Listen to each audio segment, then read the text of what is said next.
Baghdad के एक मशहूर शराब खाने के बाहर दरवाजे पर दस्तक हुई तो शराब खाने का मालिक शराब में धुत नंगे पांव लड़खड़ाते कदमों के साथ दरवाजे तक आया तो सामने देखा कि एक सादा लिबास में एक पुरवकार शख्स सामने खड़ा है। तो उसने कहा, माफ कीजिएगा, सारे मुलाजमीन जा चुके हैं, शराब खाने का बंद करने का टाइम है, लिहाजा आप कल तशरीफ लाइएगा।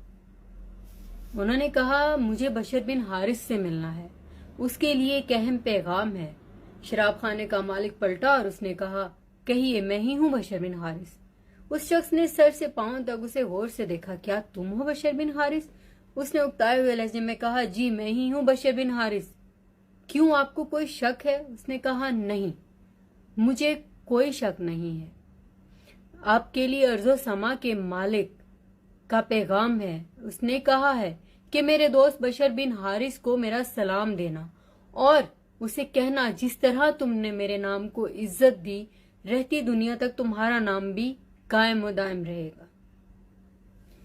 ये सुनना था कि बशर बिन हारिस के जहन में वो मंजर घूम गया जिस रोज वो शराब में धुत लड़खड़ाते कदमों के साथ कहीं जा रहा था तो रास्ते में कीचड़ में पड़ा हुआ उसे एक कागज नजर आया जिसपे इस्म अल्लाह लिखा था। उसने बहुत अकीदत और एहतराम के साथ उस कागज को उठाया और उसे चूमा, साफ किया, खुशबू लगाई और उसे बुलंद जगह पर, पाक साफ जगह पर रखते हुए कहा, तू तो अर्जा समा का मालिक है, तेरा मुकाम ये नहीं, ये मुकाम तो बशर का है।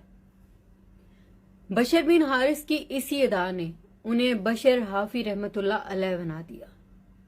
इमाम अहमद बिन हंबल जो है वो कहते हैं कि इमाम अहमद बिन हंबल रहमतुल्लाह अलैह जिस अर्जो समा के मालिक को मानता है, बशर हाफी उसे पहचानता है।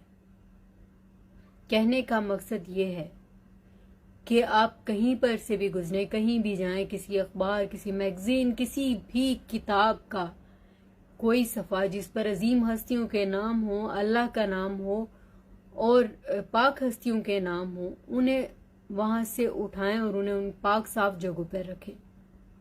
क्योंकि हमारी पहचान ये है कि हम मुसलमान हैं अल्हम्दुलिल्लाह, और हमारी पहचान दूसरी ये भी है कि हम उस अर्ज और समा के मालिक के मानने वाले हैं जिसने सारी कायनात को तख्लीक किया है। वो जो इस कायनात का खालिक है, राजिक है, मालिक है, वही नवाजता है। न जाने कौन सी अदा आपकी उसे भा जाए और न जाने किस वक्त वो आपको नवाज दे।